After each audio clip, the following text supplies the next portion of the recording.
And even yesterday, it looks like you will be the nominee, as another one of your closest competitors, who is even far behind you, has dropped out of the race. Is there anything in that list of what you told Hassan Piker that you disavow now?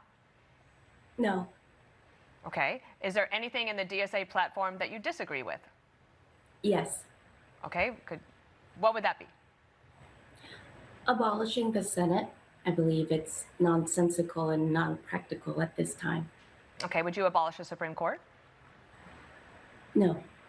I And believe in checks and balances. Okay. So you consider yourself a democratic socialist, is that correct? Yes. Would you defund the Department of War? Define it? Well, Defund, I think it's take away the money from the Defense Department? No, I think it's troubling how many times they've failed an audit, and they're one of the highest funded agency. And I think that stewardship of taxpayer dollars is incredibly important, that where there may be fraud, waste, or abuse, that we make sure to vet the agency. Okay. Would you advocate for public ownership of America's largest corporations, or those in Wisconsin? I have to say, first of all, we are incredibly proud of our Green Bay Packers, a publicly owned NFL team. But I believe there are some manufacturing and corporation that is irresponsible to have full public control. Well, like what? No, I think it depends really on the type of mega corporation. We know that here in Wisconsin, we'd like to bring more middle manufacturing, that when jobs were sent overseas, when there was more desire for profit over the people of Wisconsin, that we can be selective and put working class people first when it comes to jobs and mega corporations. Do you think you would be able to recruit corporations to come to Wisconsin to then be taken over by the state government?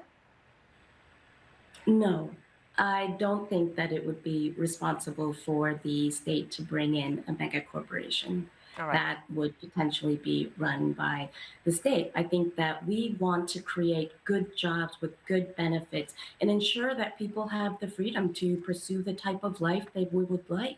And I think when I talk to voters all across the state, it is so much about being able to take care of themselves and their loved ones. There is deep concern about people who get to age with dignity in our state. I care a lot about our seniors and making sure that we're one of the states where there's a great opportunity for great public education. Okay, so you say people want to take care of themselves, and I agree, but the socialist program is for the government to take care of people.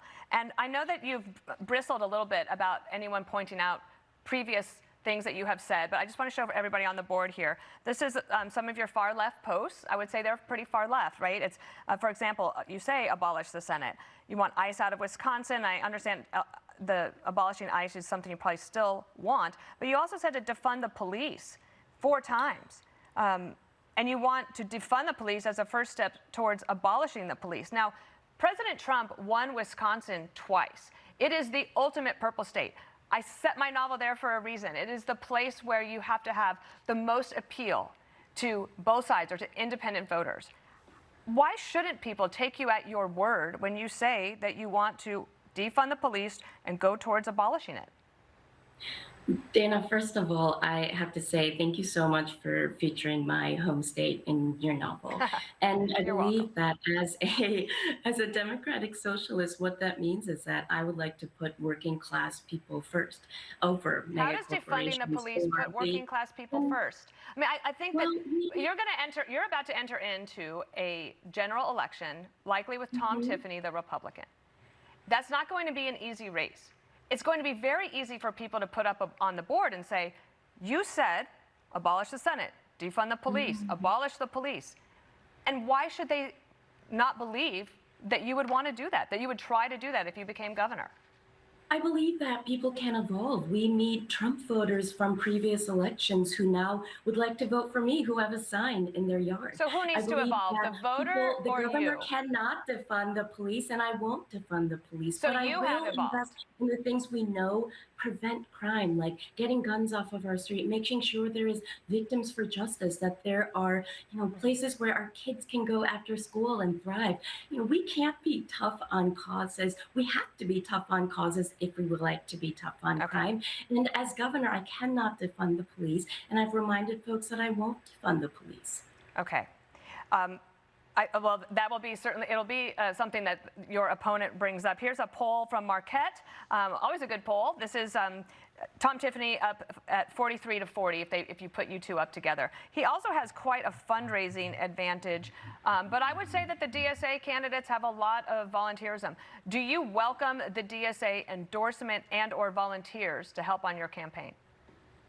Well, I did not pursue the national DSA endorsement. My home chapter in Madison, we were so proud to run the free school meals campaign to make sure that our kids didn't have lunch debt. And I think that when you look at the polling right now, it's really so much about making sure that we're talking about the issues. And I think that when it comes to my opponent, it's wonderful to see that we have more donors and individual donations that he does, that we already are up in those numbers, because donations from 72 out of 72 counties, every state in the country. And the fact that our ground game is a multiracial, multi-generational, multi-faith. I've read some pieces, big, long feature pieces where they've talked to.